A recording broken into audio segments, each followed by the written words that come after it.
Hey everyone, I'm Nikhil here. Now in this video, I'm going to tell you what is Weka, how to download it and how to use this particular tool.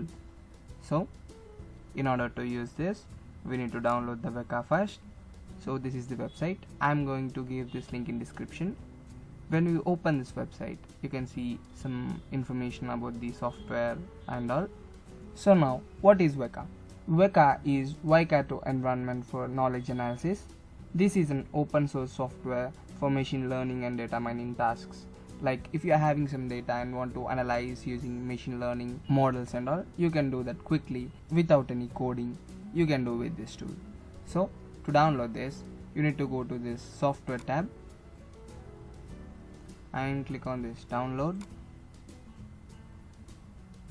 Now we are in a page. It shows something like this, stable version and all. So if we click over here for the Windows, you can download Weka with JRE. So let's click over here, and you can do the same with Mac and Linux also. And now it will start downloading. As you can see, I'm saving it in my downloads folder. Now Weka got downloaded, so let's open this. As you can see, now we are having this self-extracting NSIS installer. I have a video on how to create this NSIS installer also. If you want, like, you can have a look at that. I'll keep the link in description. Let's click on yes and next, agree. We need a full installation, so let's click on next and installation. Now click on next and finish. So now you got this Weka installed in your computer. So let's go to C drive, program files. If we scroll down, we can see Weka 386 over here. And if you observe over here you can see this JRE. And if we scroll down, we are having a Weka jar over here.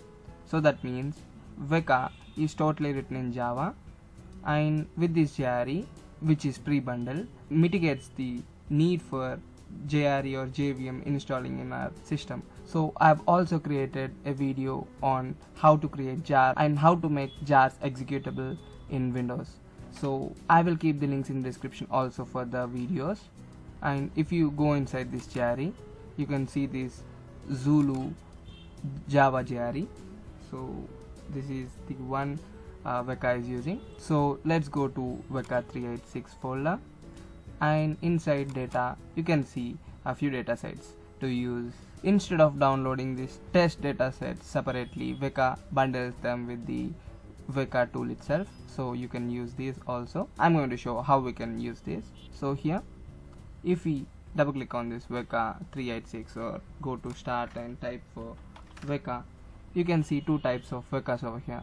One is just a Weka 386 and another one is like Weka 386 with console, so which is going to log some data on the console over here. So let's click on OK over here, and this is one type. Like you can see additional logging over here, so that is what you can see. And let's close this and open the standard Weka. So this is the Weka, and if you click on this Explorer, you can see this window. Let's maximize this one, and here we are having 6 tabs. I'm going to show like what these 6 tabs are going to contain. For now, let's click on this open file, and let's go to the C drive, program files, Weka 386, data and datasets, like what we have talked before. So let's have this CPU dataset open. So here, as you can see, we are having a relation with name CPU, that is the name of the dataset, and we are having 209 instances, which means like we are having 209 rows of data and 7 attributes, which are like 7 columns.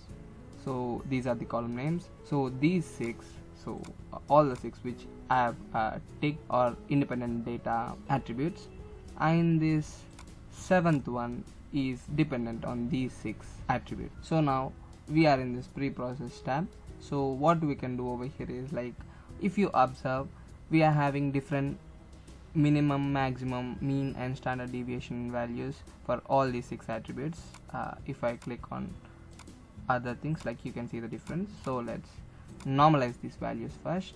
In order to do that, we need to click on this choose button, then this arrow over here, unsupervised, attribute, and normalize.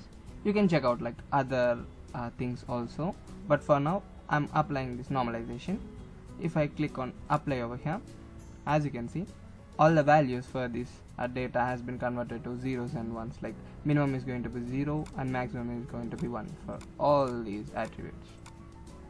So yeah, and the class is not going to have like that, because this is the dependent one on all the other 6 attributes, so which is going to have like the same thing.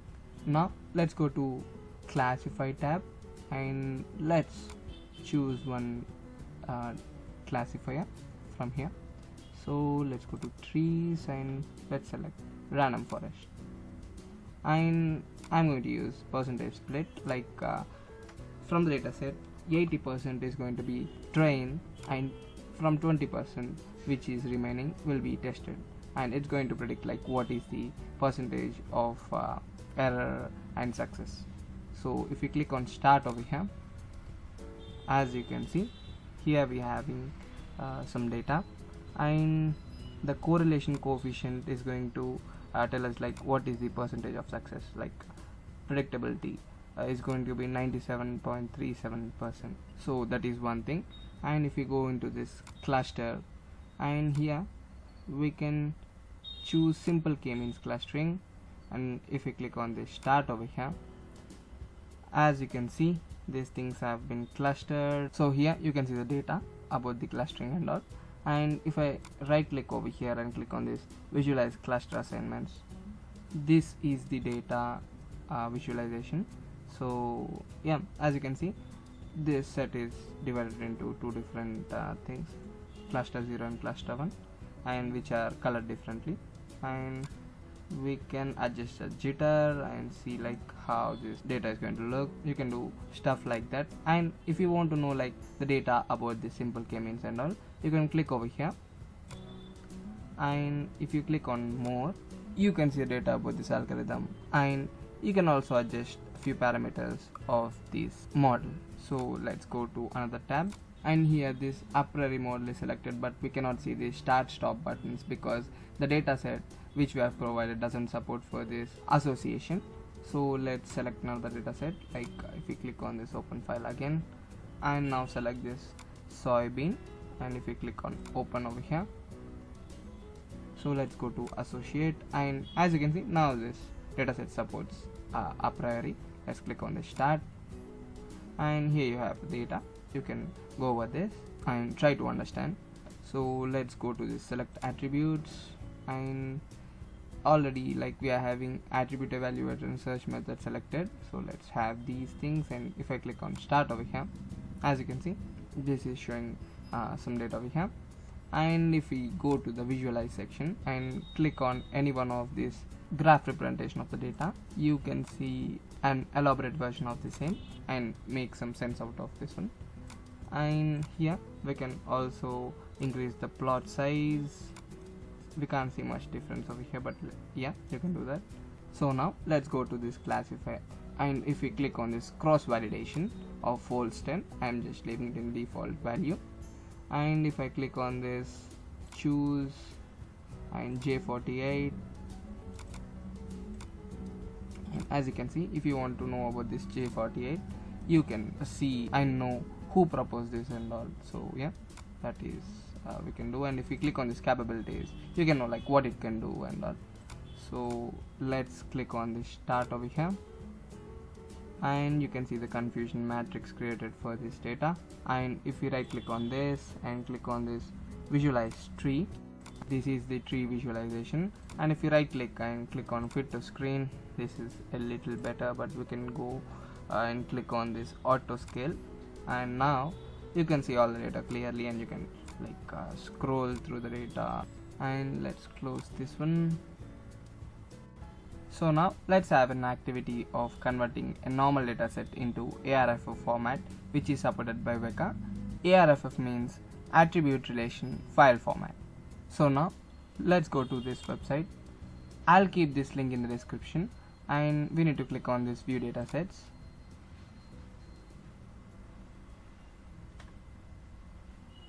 Let's scroll down and click on this car evaluation. I'm using this dataset, but you can use any one of the others also. So now let's click on this download. So clear this one and create a new folder over here